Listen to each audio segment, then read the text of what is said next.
Narasimhadev, because of his love for Prahlad, due to his great surrender, he is admitting that anyone who loves Prahlad, I love that person. Because Prahlad Maharaj is so dear, because Prahlad, you have done so much to show your loyalty, your faith, and your devotion to me. Anyone who loves you, anyone who takes pleasure in hearing about you, that person is most dear to me. And he explains, in due course of time, that person will be free from the reactions of all material activities. Lord Narahari specifically is using the word kale, which Srila Prabhupada translates in due course of time, to give us confidence that it is his assurance. Do not expect immediate results, but it is guaranteed.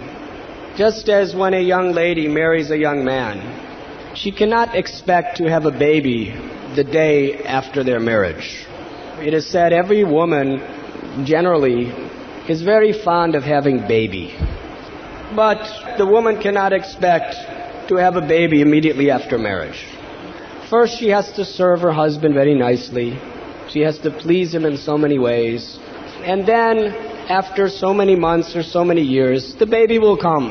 So she has to have this patience. Srila Prabhupada uses this example, that Krishna promises us that in due course of time, if you please the Lord and you please the devotees, then Krishna will take birth within your heart. He will appear within your heart. And when he appears, he will dispel all attachments to material activities. But we cannot expect it to happen immediately. It is a gradual process. But it is guaranteed. It is the promise of the Lord. Manmana bhavamad bhakto madhyajim nam namaskuru mam evaishyasi satyam te prati jani priyosi me. Always think of me, worship me, offer your homage unto me. In this way, Krishna says, you will come to me without fail. I promise this because you are my dear friend. So this is the love of Krishna for his devotee. That anyone who loves his devotee is loved by Krishna. Anyone who takes joy in glorifying his devotee more than anyone else is loved by Krishna. Krishna tells Arjuna in Bhagavad Gita that you can understand this message because you are not envious of me, because you are non-envious. An envious man cannot tolerate hearing the glories of others, but a non-envious man takes great pleasure in hearing the glories of Krishna's devotees.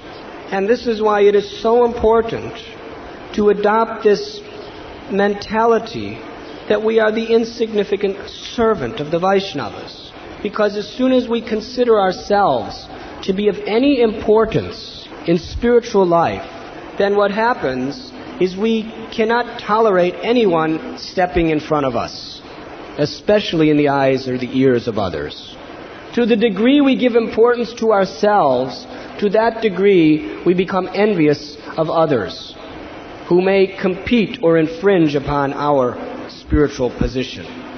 Therefore, the devotee is aspiring das das anudas, to be the most insignificant, infinitesimal, atomic servant, an atomic particle of the dust of the feet of all the other Vaishnavas. That is what it means to be the servant of the servant of the servant, aspiring for this position.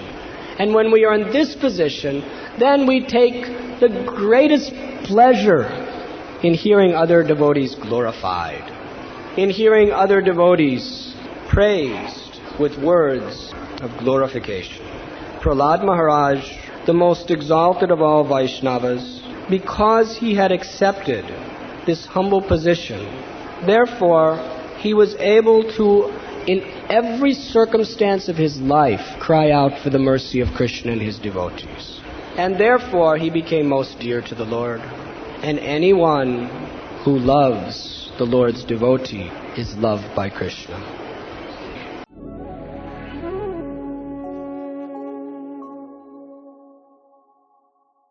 You were listening to Radhanath Swami on thesacredconnect.com.